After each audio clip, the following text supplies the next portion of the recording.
très bergotte. Ah ben voilà, mon pauvre garçon, te voilà bien parti avec toute cette cana, etc.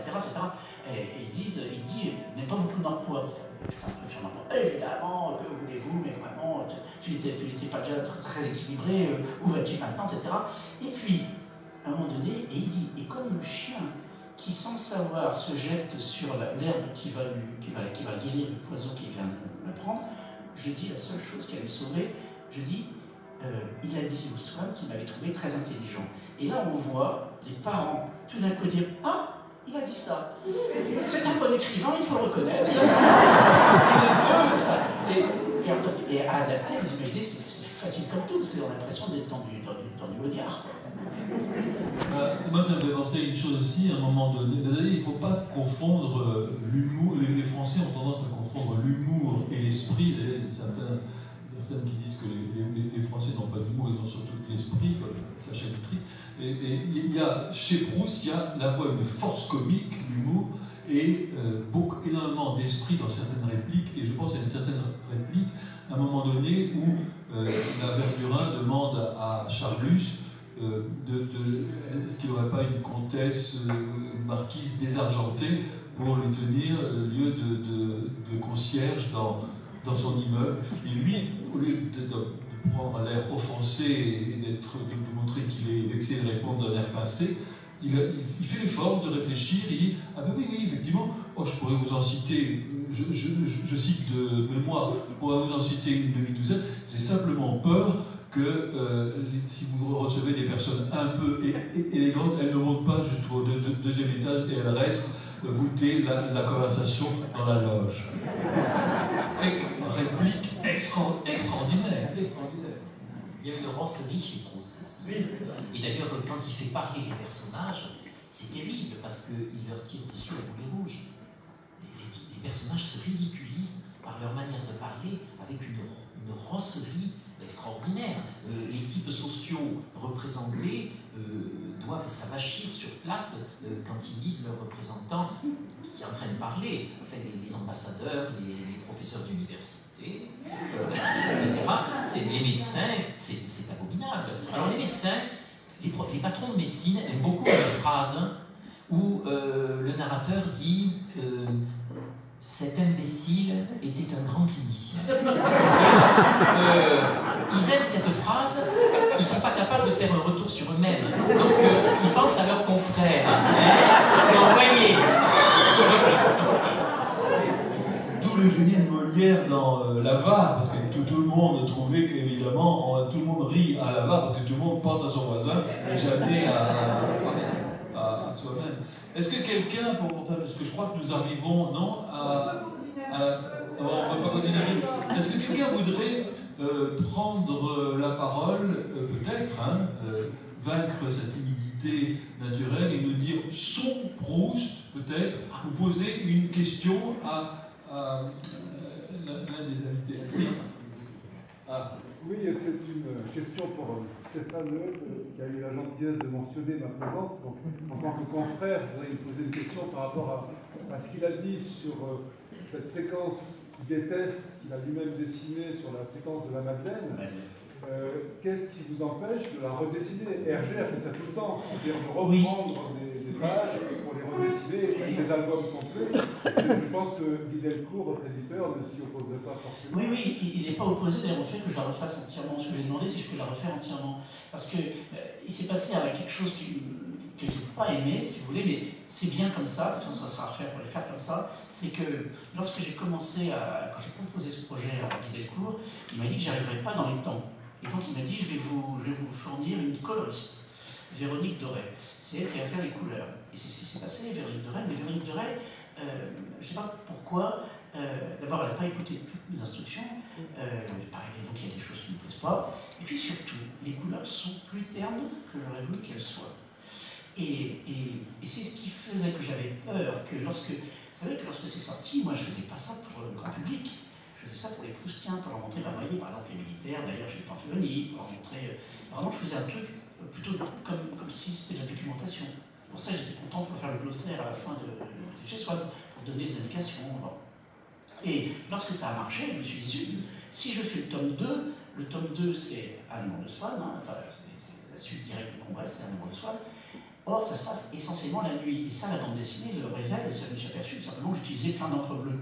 Vous voyez, donc, parce que tout était en nocturne, évidemment, parce que Swann va rencontrer Odette chez Verdurin, après, elle allait voir sa petite ouvrière. Et donc, je me dis, si déjà les couleurs du tome 1 sont un peu ternes, comme la suite c'est nocturne, ça ne va pas aller. Donc, c'est pour ça que je suis allé tout de suite aux Jeunes filles en fleurs, et encore non pas avec Madame Swann, qui est le début des Jeunes filles en fleurs, mais à Non, le pays. C'est pour ça, ça explique l'espèce de vertige qu'ont les gens qui disent, mais je ne comprends pas, il fait le 1, le 4, etc. C'était ça la raison. Et maintenant, après, je suis revenu en arrière, et je fais tout dans le sens normal. Mais j'avais dit à Guy, j'aimerais bien refaire. Il me dit, si tu veux, tu vas y passer pas mal de temps, tu lis quand même 4 ans à faire chaque album, tu vas pas, c'est beaucoup si tu reviens en arrière sur chacun, parce que tu n'aimes pas les dessins. Donc il est probable que j'en referai une bonne partie, mais vous avez raison, je vais au moins en faire celle-là, parce que celle-là, je vous assure, elle me tourmente à chaque fois. J'arrive, avant même que l'avion soit posé, et déjà dans la presse à Jakarta, c'est Blanche qui m'attend.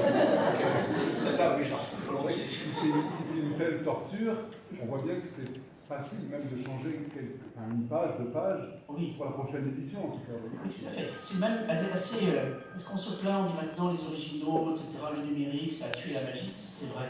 Mais par exemple, je peux changer certains dessins à distance, puisqu'on peut changer une case et l'envoyer aux Mexicains pour l'édition mexicaine. C'est quand même vraiment bien. Vous savez, là, il va se passer un truc. Oh, je vous le montre, je ne résiste pas. Je l'ai amené pour ça d'ailleurs. Il y a.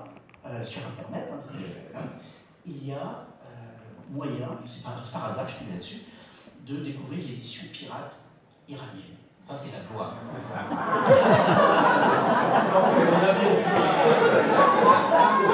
Voici les couvertures. Ça, c'est Album de filles en fleurs. Ça, c'est le Combray, enfin, les Combray. Ce qu'ils ont fait, en fait, deux ils ont fait un chaque fois, Un amour de Swann, les noms de pays, le nom. Et c'est vachement bien. Et j'ai dit à Guy Delcourt, c'est incroyable, parce que je tombe dessus sur Internet. Alors évidemment, c'est écrit en persan. Hein. Mais pour moi, c'est très important. D'abord, être piraté, c'est un peu un honneur quand même. On ne pirate pas les autres. Et je suis un copier. Ça, c'est une chose. Et en plus, une chose qui me fascine, c'est que parce que je suis édité dans plusieurs pays. Je suis édité en Turquie, c'est musulman. Je suis édité en Indonésie, c'est très musulman. Mais je ne suis pas édité dans les langues qui se lisent de gauche à droite. Parce que le turc, c'est l'écriture occidentale, mais pareil pour l'Indonésie. C'est pour ça qu'il y avait une version israélienne qui était prévue. Mais ça veut dire tout inversé, parce que vous comprenez qu'on inverse tout, y compris le bouton des hommes, le bouton des femmes. La circulation dans Paris ou ailleurs, on roule à droite. Depuis Napoléon Ier, on roule à droite dans Paris. Donc je suis même obligé de dire, oui, mais s'ils inversent tout, il y avait plein de choses, sans parler du simple fait, et ça, vous savez comme moi, nos dessins, ils ont un sens, en fait. On ne s'en rend pas compte, mais quand on dessine une bouteille, si on la dessine entière, en fait, la gauche n'est pas symétrique de la droite. Et donc, quand on inverse, du coup, on voit toutes les laideurs de nos dessins.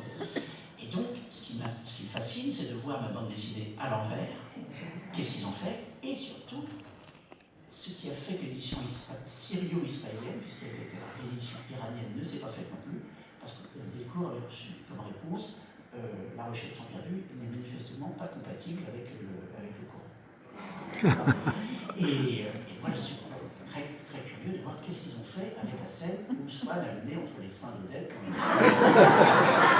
Ça m'intéresse, parce que est-ce qu'ils sont caviardés? Est-ce qu'ils ont pris des grands carrés noirs? Beaucoup, parce que j'ai fait une scène, je faisais des seins, et est-ce qu'ils ont simplement coupé la page? Je suis très curieux. Et impossible. J'ai un copain de la c'est ça qu'on dit quand il voilà, le quatrième. Non, mais Stéphane est un mauvais garçon. Hein, c'est le quatrième. Je suis à la fois papier et très curieux. Alors j'ai des amis, j'essaie de la voir, cette bande dessinée. J'en connais le prix 310 dirhams, je crois. Mais il faut la trouver parce que c'est underground. C'est pour ça que j'espère que si elle est underground, ils n'auront pas qu'à regarder. Parce que quand j'étais à Alibaba en Iran, il y avait comme ça, il y avait une réunion dans la maison de la poésie à Téhéran, très beau truc. Toutes les il n'y avait que des femmes, qui ne mélangeaient pas les femmes, toutes les femmes avaient un entourage comme ça, noir. Et puis donc, je fais mon speech, il y avait Dominique Volton, qui avait dit libérez-vous les filles. et Pierre Chiottio, la regrettée Pierre Chiottio, qui leur avait dit vous devriez lire Madame Bovary. Je me rappelle.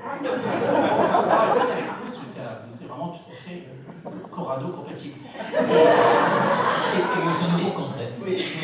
Et le soir même, il y avait une grande soirée chez un éditeur de dictionnaire. Parce qu'en fait, les éditeurs de dictionnaires sont les moins censurés. Sans doute parce que c'est long à lire.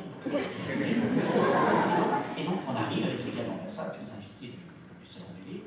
Puis là, toc toc toc, le chauffeur, le gars qui souffle sur un comme dans Tintin. Là, la grille, entrez, ferme la clé derrière nous. Et là, tout le monde. Et une fille en mini-jupe qui arrive la voir, en mini-jupe, vraiment bras avec les cheveux, qui arrive, et qui me montre le temps un whisky. Et vraiment, je n'ai plus un whisky aussi, c'est un truc qui a tombé en 5 mois.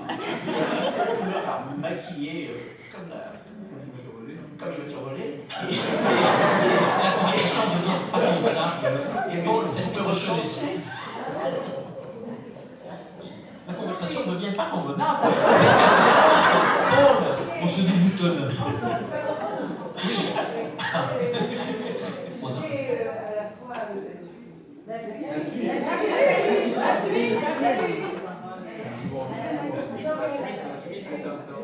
j'ai suivi la traduction en iranienne, je montrais d'ailleurs à Olivier chez moi, et le livre était déjà traduit.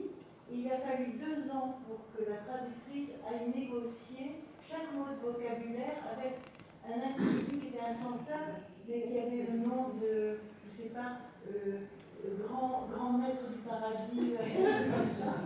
Et alors, il voulait supprimer l'alcool, le mot écrit. Il voulait supprimer, et puis c'est un livre où il y avait des femmes, c'était bon pour confiance, pour confidence. Et à la fin, elle m'a dit, j'ai pu sauver l'essentiel des mains du censeur, mais maintenant on a un autre problème, ça va être les féministes, elles ne nous laisseront rien. Et donc ça prouve exactement la même chose. C'est d'un côté la censure absolument sur tout, d'alcool, etc. Mais d'un autre côté, une fois qu'elles ont enlevé le voile derrière les trucs comme ça, un féministe, parce que je ne donnais pas une image assez positive de la femme, qui recoupait le féminisme canadien, puisque j'avais été censurée déjà par les lesbiennes canadiennes. Et d'ailleurs, la jeune femme, à mini-jupe, qui me tombe le verre, m'a dit, vous me reconnaissez? Et j'ai dit non, elle me dit, j'étais dans la salle. D'ailleurs, à propos de l'alcool en Iran, c'est très drôle parce que Hafez, que leur grand poète, ne parle que du vin et des femmes.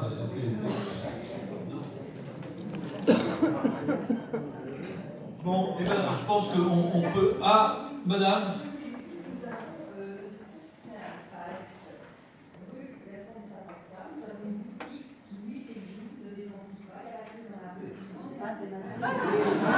C'est vrai. On est pas septembre. Il paraît qu'elles sont très bonnes.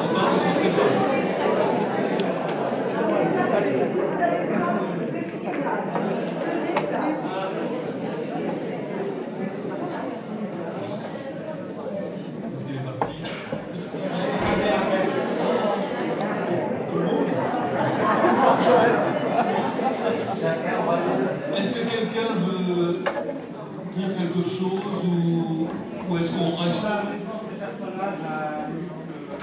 Oh, bien. Oui. Voilà. Voilà, nous allons donner le mot de la fin à une fraise qui a des nouvelles inédites, dont une qui est la 8e symphonie de Beethoven, non? Voilà. Et bah, voilà. Donc, le mot de la fin est attribué à Luc Fraisse. Voilà, j'ai l'impression d'entrer dans un numéro de music-hall. C'est moi. On dit sur les téléphones, c'est à vous. Donc, oui, vous savez, Bernard de Fallois disait l'histoire du roman est un roman. Et c'est très particulier. La postérité de Proust au XXe siècle pourrait nourrir toutes sortes de romans, et notamment ce Bernard de Fallois, qui, en 1950, était tout jeune agrégé Et donc, quand André Mauroy, qui venait de publier la première biographie de Proust, à la recherche de Marcel Proust, apprend que ce jeune agrégé voudrait faire une thèse sur Proust, et bien à ce moment-là, il introduit dans la famille de Proust. Et là, il a fouillé toutes les archives, et à la suite de ça, il s'est lui-même constitué un fonds qui est resté enfermé chez lui jusqu'à sa mort, c'est-à-dire janvier 2018. Et alors un jour, on prend contact avec moi en me disant il y a 7 cartons remplis de papier de Proust, est-ce que vous pourriez venir les regarder? Vous imaginez que je n'ai pas dit non. J'ai vraiment eu l'impression d'être Ali Baba s'introduisant dans la caverne pleine de trésors, n'est-ce pas? Et il y avait notamment des nouvelles inédites que Proust, dans sa jeunesse, avait écrites autour de 22-23 ans et qu'il avait gardées là. Il y avait bien d'autres choses. Et donc, évidemment, je ne croyais pas mes yeux. Au début, je vois des titres que je n'avais jamais vus. Je me suis dit, ça doit être des textes que tout le monde connaît par cœur. Et il a changé simplement les titres. Et puis, en regardant le texte, non plus. Et donc, effectivement, on a publié cet ensemble de nouvelles, mais même, j'avais prélevé des choses tout à fait extraordinaires. Par exemple, dans La Prisonnière, le héros et Albertine entendent les cris des marchands dans les rues. Et là, j'ai trouvé des bouts de papier du concierge. Alors, je ne sais pas si c'était un duc réaménagé, comme suggérait Madame Verdurin, mais en fait, le concierge qui dit « Monsieur, donc très respectueux, je suis allé dans les rues, voici ce que j'ai entendu à la Verduresse, etc. Mais il est dommage, monsieur, que je ne puisse pas vous restituer le ton de ces chants et la musique, mais enfin, et alors il y a tous ces bouts de papier, et on voit que Proust, en mettant ça bout à bout, a écrit une scène extrêmement brillante, où il y a le concert populaire des rues de Paris, avec les marchands des rues, et donc, dans le fond de Bernard de Fallois, j'avais d'ailleurs reproduit même les images, eh bien, on voit ces bouts de papier, et on voit évidemment le travail considérable de cet auteur, qu'on représente toujours la fleur à la boutonnière, on parlait de l'œillet, qui en réalité était un travailleur acharné, tout à fait impressionnant, mais Stéphane Huet aussi est un travailleur acharné, et c'est très bien au point de vue de l'architecture. Félicitations, Paul, au point de vue de l'architecture de cette année, parce que ces deux dessinateurs de bande dessinée sont de génie. Et alors on a commencé, on a fini, et oui, je veux que tu rougisses pas, un peu plus, et le monsieur aussi là-bas, on le voit à contre-jour. Mais donc, ils sont tout à fait extraordinaires, et c'est parce que derrière ça, il y a aussi deux auteurs extraordinaires qui peuvent nourrir ces génies qui se greffent sur eux pour les dessiner et pour les faire connaître encore plus du public. C'est merveilleux.